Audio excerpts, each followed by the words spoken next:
And we are off. Hi, everyone. Welcome back. Another day, another Dolphins practice, another All Dolphins podcast recap with Chris Perkins, the man, the myth, the legend from the South Florida Sun Sentinel. Perk, gotta stop meeting like this, my man. And so frequently. I mean, like we spend more time with each other than we spend with our families. Yeah. You sound like you have a lot of regrets about that. Yeah, it's not a good thing necessarily. And it's nothing personal because I like you. But I agree. Everything in moderation, all good things in moderation. Yeah. Okay, enough of this foolishness. Before I start, please like, subscribe, all that good stuff. Get the subscriber number up, way up. It needs to go up. Check out my man Perk's fine written content at sunsentinel.com, along with that of his colleagues, David Furones and Dave Hyde. Check out my fine written work at MiamiDolphinsOnSI.com, along with that of my staff, my team, Dante Colonelli, Michael France, Jake Mendel, and Scott Solomon. Without further ado, let's discuss first the biggest news of the day, unless it turns out to be very minor, which again we are asked to not speculate. Let's just say the injury sustained by safety Ashtyn Davis in practice on Tuesday was not good looking, or not looking good, however you want to phrase it. The description basically is it was a play where Tua actually wound up holding on to the ball because he couldn't find somebody open immediately. Pressure got to him quickly, and it was going to be a sack in a normal game setting, so he hung onto the ball. There was a receiver running a deep pattern against the DB. Ashtyn Davis was in the vicinity. I don't believe it was close enough to make contact. And then the play ends, and Ashtyn Davis is down on the ground, face down, and kind of pounding the fist onto the field. And then he hobbled to the sideline, and it's not great when then you have Mike McDaniel going over, Anthony Weaver going over, Minkah Fitzpatrick going over, give him a hug. They looked at him. Eventually, he walked from the middle of the two fields, between the two fields, inside, walked very, very, very gingerly, no weight or very little weight on the left leg. Halfway through the second field, Tua came up to him, gave him a hug, shook hands, and all that. And then a little bit later, Ashtyn Davis came back out to watch practice from the sideline on crutches with a boot around his left foot. So this is what we could observe without speculating. Again, it's difficult to assume anything other than not looking good. Yeah, and by the way that what I said on social media was he was dragging that left leg. He wasn't putting any weight on it at all, and it was really trailing behind the rest of his body. And it doesn't look like he's going to be back anytime soon. I'll say that.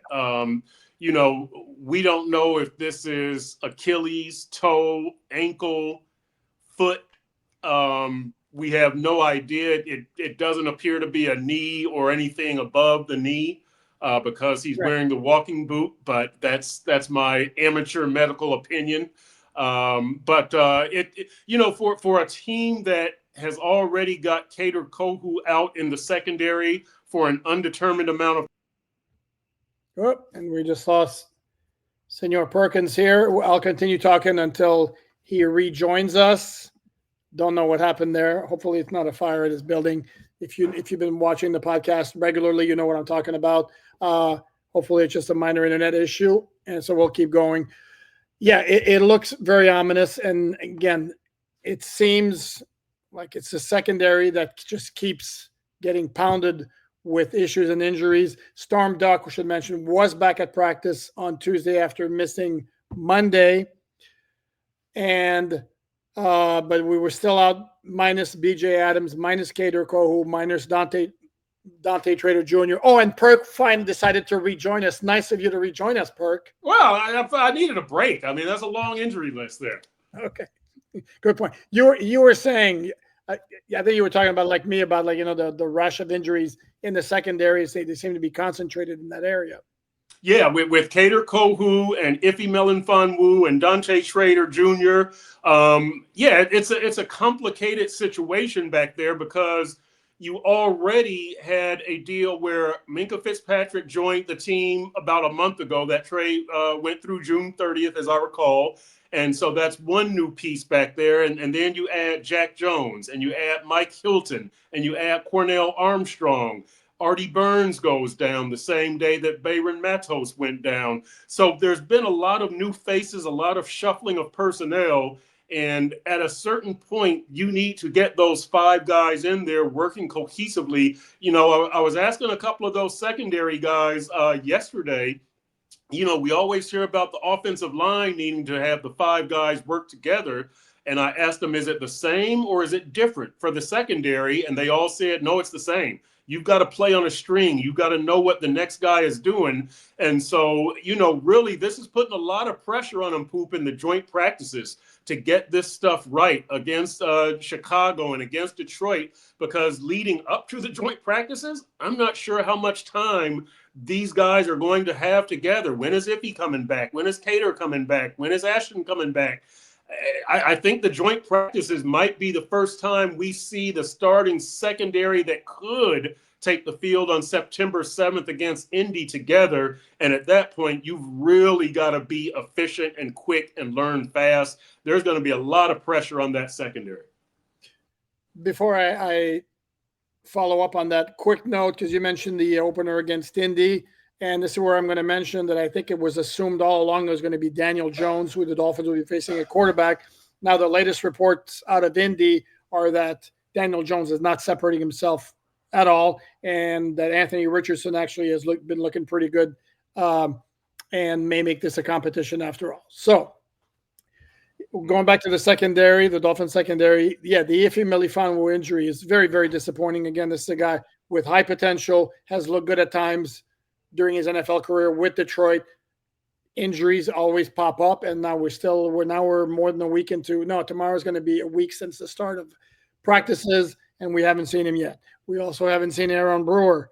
We still haven't seen Darren Waller. So, and speaking about Cater Kohu, I know somebody was asking on social media if there's any update. There is no update. What Mike McDaniel said yesterday, I don't know that I interpret that as particularly encouraging when he's saying basically he's being evaluated day to day.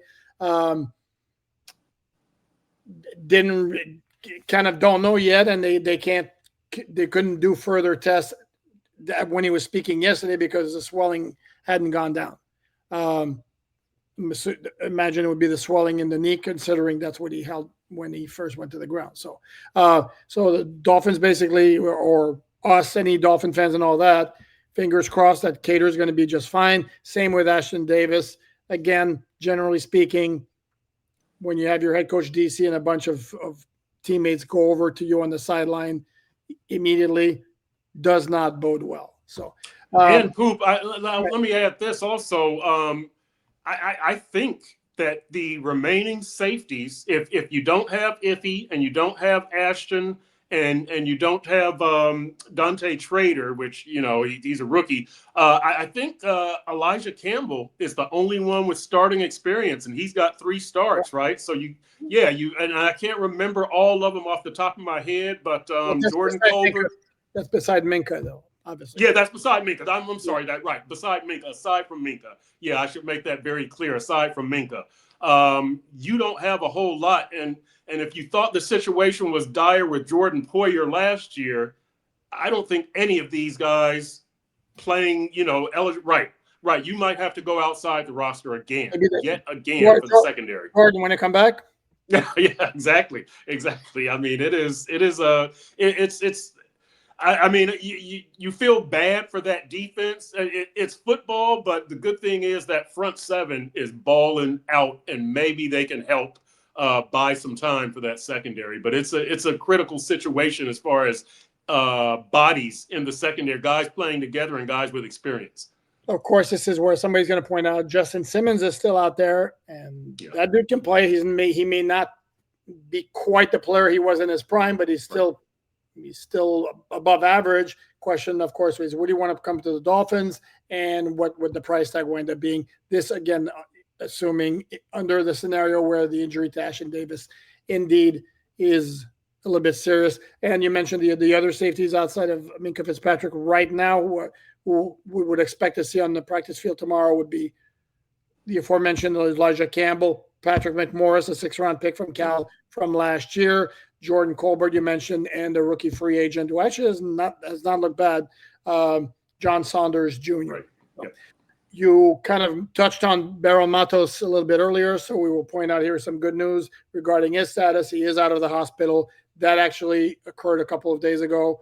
Don't know anything about his football status. We speak to Mike McDaniel before practice on Wednesday. Bottom line is, considering how ugly that scene was when he was airlifted to the Ryder Trauma Center, just the fact that he's out of the hospital, that's good news, and that should be sufficient right now as far as he's concerned. Yeah, and again, he's from the Dominican Republic and played at USF after transferring from New Mexico, and thoughts and good vibes out to Bayron Matos and his family. Played basketball at USF after playing baseball. So, and I don't recall what position he played in baseball. I can't recall if he was a pitcher or what, but and shocker, a Dominican dude who was playing baseball, right? Right. The shock is he's 6'7" playing baseball. Yeah, no, big dude. Yeah. If we're talking injuries, I mentioned basically a rundown. Still no Jalen Conyers, the rookie tight end from Texas Tech. I think he was the only offensive player missing. The other guys were on defense, along with the guys, obviously, who haven't practiced. Aaron Brewer would be nice, because we talk about building chemistry, cohesion in the secondary. It would be nice if that happened in the offensive line, and that hasn't happened yet because Aaron Brewer hasn't practiced yet. And James Daniels, who spoke to the media after practice on Tuesday, I think today was the most he's done in terms of team reps. He told the media that he had a final meeting with doctors either Tuesday or Wednesday, at which point he was hoping to get final clearance. To get cleared is the word he used, thinking the assumption here is cleared to be like a full participant. But he did more today than he had done in the past, and it would be nice, again, for all 5 guys to be out there to build some cohesion. There have been some moments. Again, offensive line, defensive line is not always the easiest thing to evaluate in training camp practices. I know you are very, very, very, this guy right here, very, very, one more, very bullish on the front 7. Yeah. Again, it's training camp. But if we're going to say that, then I have to say that Willie Gay Jr., oh my God. Yeah. I mean, damn. Yep. And really, we've talked about the inside backers being a stacked deck with Jordan Brooks, last year's leading tackler, and Terrell Dodson, who led the team in interceptions last year, being the starters. With two. Well, three, right? Well, 3. I think he had 3. Yeah, look it up. I'm pretty sure he had 3. But anyway, and then behind them are Willie Gay and KJ Britt. You've got a loaded inside linebacker crew right there, and these guys have done a really, really good job. Yeah, so it's weird, but how many times does an inside backer lead the team in interceptions, especially when you've got like Jalen Ramsey on the team and Jordan Poyer and Javon Holland? But I digress. Those inside backers are doing those inside backers. People always do that. I digress with the. Well, you gotta, but those inside backers are doing a good job, and I am really, really excited about the front 7, the defensive front 7. Simmer down, Perk. Simmer down. Okay, sorry. No, I think it's got very good potential. And another guy who's actually looking pretty good at linebacker, it's very noteworthy, is Channing Tindall, who to me has looked the best he's looked so far in his career. Again, it's still early in camp. I mean, we haven't gone through a week, but the signs are encouraging. You see the guys getting active, and we saw Jordan Brooks in an 11-on-11 on Tuesday, getting to 2 on a pass play, and basically got his hand on the ball as Tua was about to throw. But again, the guy who was making the most plays was Willie Gay Jr. He's impossible not to notice. I think the other big story on Tuesday was the fact that to me, after I mean, bunch of people, including, why do I can't point the right way, including that guy over there, have been like going crazy over Quinn Ewers, and with good reason. The kid has looked really, really good. Today, he didn't have a great practice, and probably being polite. Zach Wilson, I thought, was clearly the best quarterback of the three today. It wasn't to his best work. Wasn't bad at a couple of obligatory completions to Jalen Waddle. Those two have been like clicking all over the place so far in practice. But I thought Zach was the best quarterback on the field today. Yeah, and listen, I've gone back and forth with some people on social media.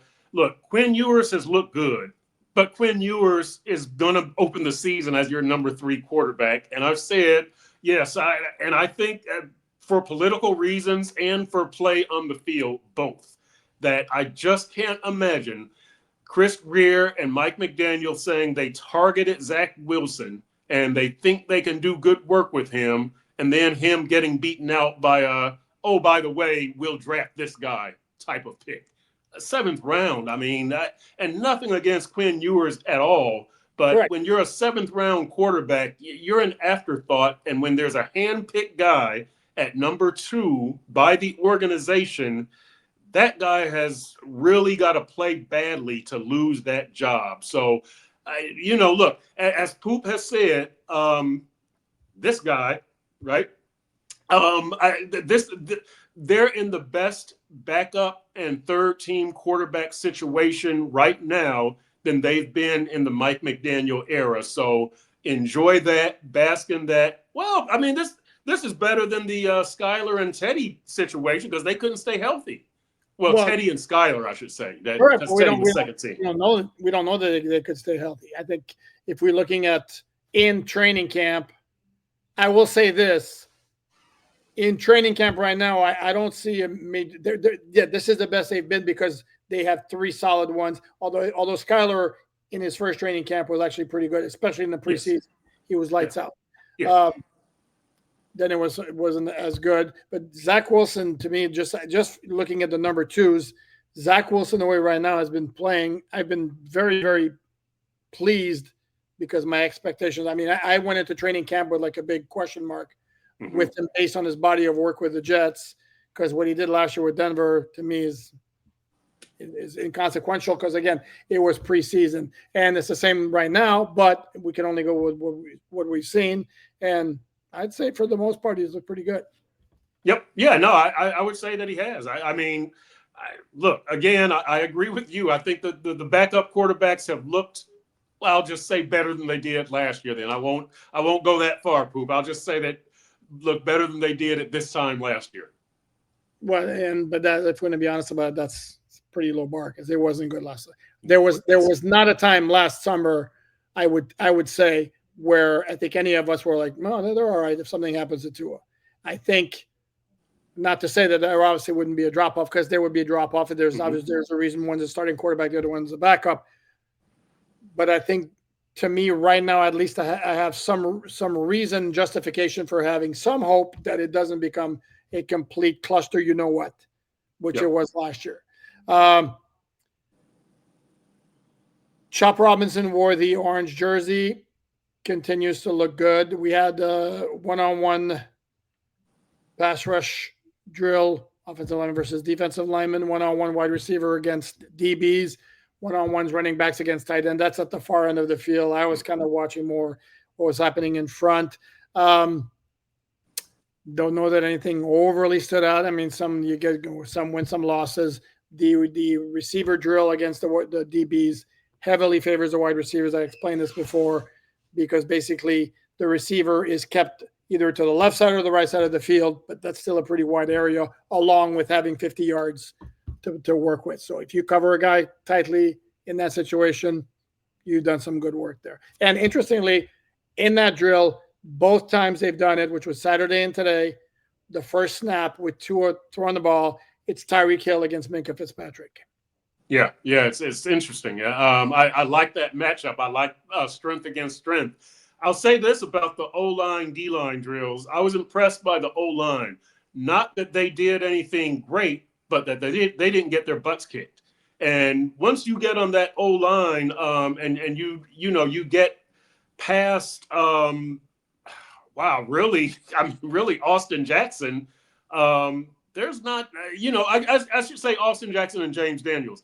There's not a whole lot there considering Patrick Paul is like a rookie plus. Jonah Sabayanaya, gosh, Jonah is a rookie, and then you don't have your normal center out there considering Aaron Brewer is sidelined, Liam Eichenberg is sidelined. So you're dealing with Andrew Meyer and Addison West, and sometimes they're going up against Kenneth Grant and Zach Sealer. And so the fact that the O-line did not just get its clock clean is an encouraging sign. I'm not going to say it's good. It's encouraging because and one-on-one, it's not the same as team, and it's not blitzes, and you don't have handoffs and communication and all of that. But let's just take it for what it was. They made a respectable showing, and that's better than getting your butt kicked. Yeah, I agree. It is better. It is better than getting your butt kicked. Yeah. I will tell you one rep that really caught my eye in that pass rush drill was Zach Sealer going up against the aforementioned Jonas Abayinaya and the rookie second round pick. Yep. Put him up. Yep. I mean, that was very, very impressive work. Patrick Paul did a good job in those drills. I will say, however, a little bit handsy. Yep. He held Chubb one time. Getting the hands around the jersey a little bit, or like this, and like that. Again, it's a great play if it's not called, but if you get a flag happy, linesman who starts throwing the flag on all of those, that could become a problem. Those who caught my eye today, along with the aforementioned guys I mentioned, Pharaoh Brown, I thought had a very nice day. The tight end caught a couple of passes, and the blocking is also good. I will say that going back to the offensive line, I'm all over the place here. Yeah. The backup tackle situation has me. Okay, fine. I'll say it. Queasy. Yeah. Oh yeah. I don't feel good about any of those backups without Liam Eichenberg out there. And look, if you want to say whatever you want, but at this point, I think Liam Eichenberg, who has 52 starts in the NFL, whatever he has, is their most reliable backup offensive lineman, and we know that he's on the physically unable to perform list.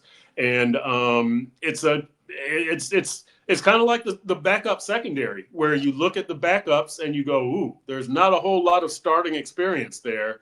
And if they're pressed into a game, just like with the secondary, you hope they don't have to go up against Jamar Chase or T. Higgins. With the offensive line, like we saw with Patrick Paul last year, you hope there's not a Daniil Hunter or Cleveland, Myles Garrett. So and you're gonna, it's the NFL, you are gonna have some of those matchups, but it's not a good situation among the backups. I'll say this though, Poop. I do think that Jonah and Patrick Paul, their communication in 11 on 11 on some of those blitzes was pretty decent. We didn't see them getting repeatedly fooled or beaten. They're not as good as the guys that they're lining up across from in most cases, but they're not getting beaten. We did see pressure from the edges today and up the middle, but we didn't see a whole lot of stuff on that left side, and that's the side that I'm really concerned about. On the other side, you've got James Daniels and Patrick Paul, or Austin Jackson, or you've got Keon Smith and Austin Jackson. But, Jonah and Patrick Paul have done a decent job. They've made a good showing for themselves, a respectable showing, I should say. Joint practices will tell us a lot more, but in a training camp where the front seven has really stood out and the edge rushers have really stood out and Willie Gay has really stood out, I think Jonah and Patrick Paul have done a nice job representing themselves. Agree. How about that? How about that? All right. How about that? See? Nice. I can agree. So 4 players spoke to the media after practice. It was Bradley Chubb, Tyrell Dotson, James Daniels, and Keon Smith and Tanner Connor. So I lied. That was 5.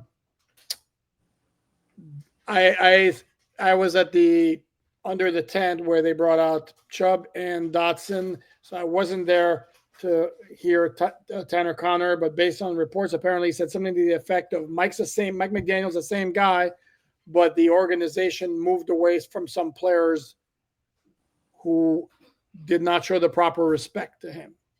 Yeah, that was actually a question that I asked Tanner. Oh, see there. So please, by all means, proceed and please tell us the full context and the full quote.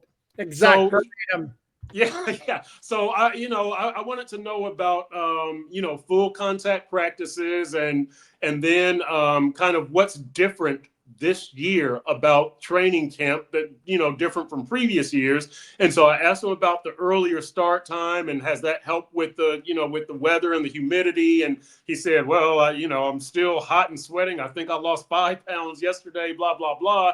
And I said, well, what about Mike McDaniel? Is he the same guy? And he said, yeah, Mike is the same.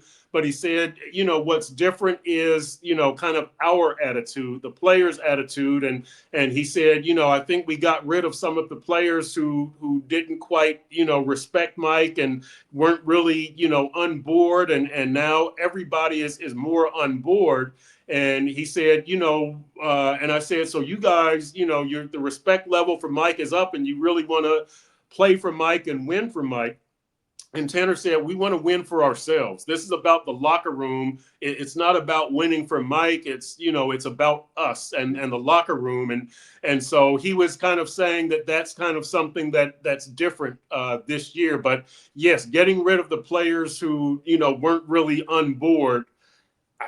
That's almost got to be Jalen Ramsey, right? You go down it's probably right. You wouldn't think it's Calais Campbell. I've heard that Raheem was a little testy after he lost his starting job. That he was pissed. That he wasn't quite as helpful as he had been previous to when he was the starter getting reps. But I think that was mostly a Jalen Ramsey reference by Tanner Connor. Yeah, and it had been suggested in the media without ever being really said that part of the problem was that Jalen Ramsey didn't have a lot of respect for Mike McDaniel, and I guess that's kind of validation there. And I should correct myself on Raheem. Raheem said in the podcast that he didn't appreciate McDaniel not communicated with him when his role greatly diminished toward the end of the season. And I certainly on one hand, you can see where he's coming from, especially those two went way back to the San Francisco days. If you're a guy who's used to playing a prominent role, sure. And then if you coach as a good practice, the coach should constantly check in every week, at least one time with his players and tell him what the expectations are, or the outlook is for the following week. I don't think that's asking too much. On the other hand, if Raheem was surprised that he wasn't getting as much work when he had the bad fumbles, when he also the yards per carry average was brutal down the stretch, or throughout the season, I think it was 3.3, which is not good. Could Javon Holland have been one of those guys? Could be. Let me ask you this, Poop. At some point, do you want to hear from a player, Mike is different, Mike is harder on us, Mike isn't taking as much crap? Or do you want to hear Mike's the same guy? I would kind of like to hear that Mike has changed in some way, shape, or form. And again, like I say, he doesn't have to go from players coach to hard ass. You don't do a 180. You lose credibility, and that's fake. Correct. Maybe you do a 90 degree. Maybe you do a 45 degree. I would like to hear something is different. Like, you can't keep doing the same thing. It hasn't worked. Players are late. Players were disrespecting you. At some point, I would like to hear, and I guess the players want to kind of say, nah, Mike wasn't, maybe they think that they would be saying that Mike was wrong in the past if he's, corrected himself now. I don't want to hear that. I want to hear, we've made changes like Tanner Connor was saying, it's now about the guys in this locker room. Just say, yeah, Mike's been a little bit harder on us. He's the same Mike, but I've noticed a little bit more of an edge that I want to hear at some point that Mike is doing something different. Sure. Yeah. You can't be a totally different guy because he's got to stay true to who he is, but you also at the same time have to evolve a little bit. So I can understand that. I'm not sure that in the grand scheme of things, that was the end all be all in determining the Dolphins' fate last season. I think there were more concrete issues than that. But that's certainly something you can correct in-house. I'm trying to think of anything else that stuck out in terms of what players had to say. Obviously, the James Daniels thing about meeting his doctor to get full clearance clearly to me was the most noteworthy.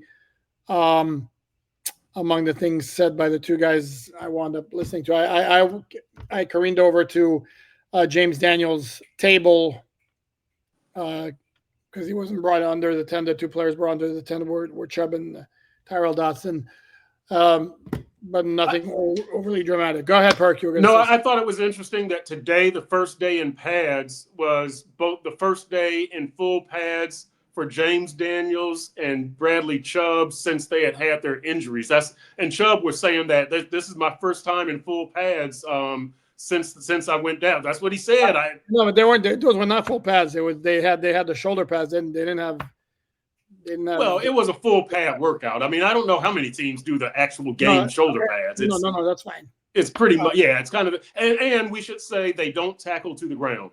I don't think any team tackles to the ground, but you hit and it's not like a game situation where you're bam and you tackle and they go down, but it's not a physical aggressive slam them down. Like we don't see anybody really getting popped out there. It's you tackle, but it's a friendly, it's a teammate tackle. It's a teammate tackle. Very well. You're not trying to hurt anybody, definitely. Nope. Okay, unless you have another thing you want. Another inane observation? No. Oh, that was actually good. And come to think of it, they were. I'm trying to think here. I didn't notice anything in special teams. There was a couple of special team segments with punt and punt return, but I don't think there was anything surprising as far as the personnel or the return guys or anything like that. Okay, so that's going to wrap it up. The Dolphins are back at practice on Wednesday before they take another day off on Thursday. We will be back here to recap all of it. In the meantime, again, please like, subscribe, check out Perks content at sunsentinel.com, my written content at MiamiDolphinsOnSide.com. So thanks for watching, everyone. Have a great rest of the day.